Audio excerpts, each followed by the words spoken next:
Maddox Prisca से इस बारे में बात करता है कि वह और गाय अलग हो रहे हैं या नहीं। प्रिस्का स्वीकार करती है कि वह किसी अन्य पुरुष को देख रही थी। हालांकि प्रिस्का खुद को समझाने की कोशिश करती है, मैडॉक्स उससे नाराज है। वह समुद्र तट पर जाती है और मजबूत होने का प्रयास करती है और खुद को बाहर निकालने का प्रयास करती है, लेकिन उसे जरीन का शरीर मिलता है जो बेहोश हो गई थी और डूब गई थी। उसके शरीर को देखकर पेट्रिसिया को घातक दौरा पड़ता है। कारा फिर एक रास्ता खोजने की पूरी कोशिश करती है और कोशिश करने के लिए चट्टानों पर चढ़ना शुरू कर देती है, लेकिन इससे पहले कि वह काफी ऊंचा चढ़ पाती, वह भी बेहोश हो जाती है और उसकी मौत हो जाती है। अब रात हो गई है। चार्ल्स पूरी तरह से अनियंत्रित हो गया है, जबकि क्रिस्टल भी अपनी तेजी से बढ़ती उम्र और घटती शारीरिक स्थिति पर अपना दिमाग खो रही है। गाय भी अपनी दृष्टि खो रहा है।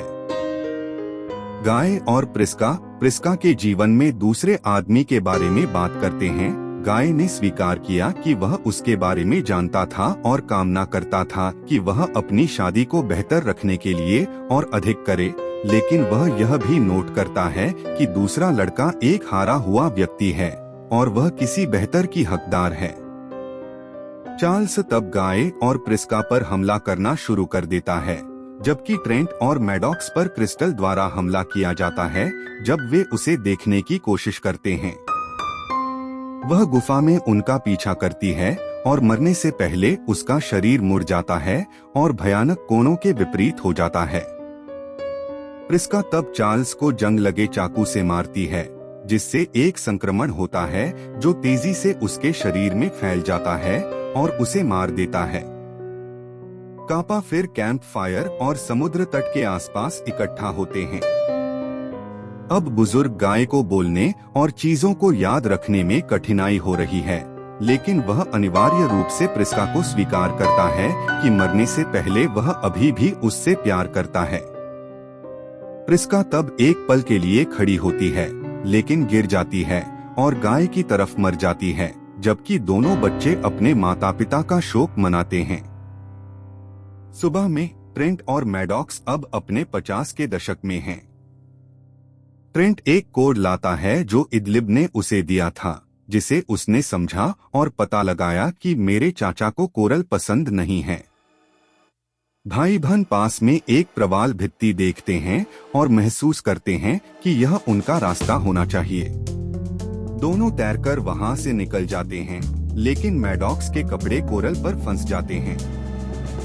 जब दोनों वापस नहीं आते हैं, तो परिवारों को समुद्र तट पर लाने वाला वैन चालक थियो अपने मालिकों को समुद्र तट की ओर देखने वाली एक चट्टान पर अपने अवलोकन पद से रिपोर्ट करता है कि ट्रायल 73 इंच के सभी सदस्य नष्ट हो गए हैं।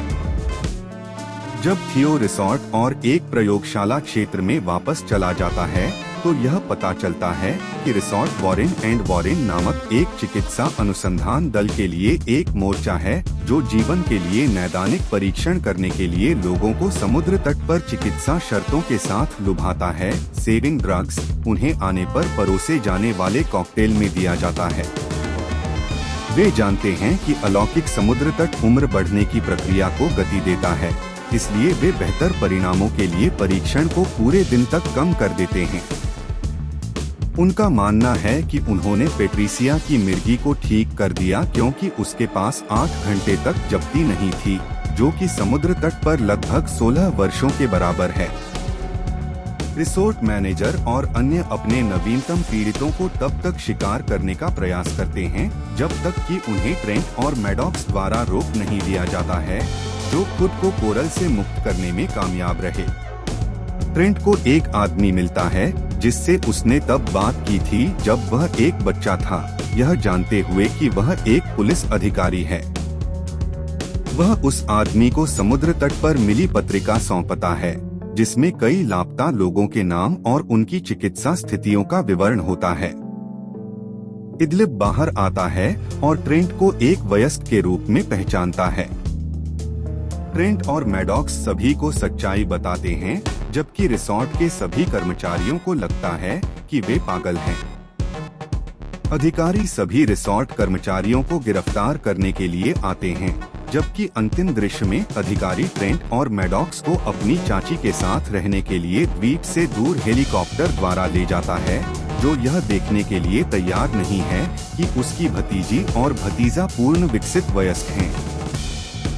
मुझे उम्मीद है कि आपको फिल्म पसंद आई होगी। यदि आप चैनल में नए हैं तो कृपया सब्सक्राइब करें और लाइक बटन दबाएं।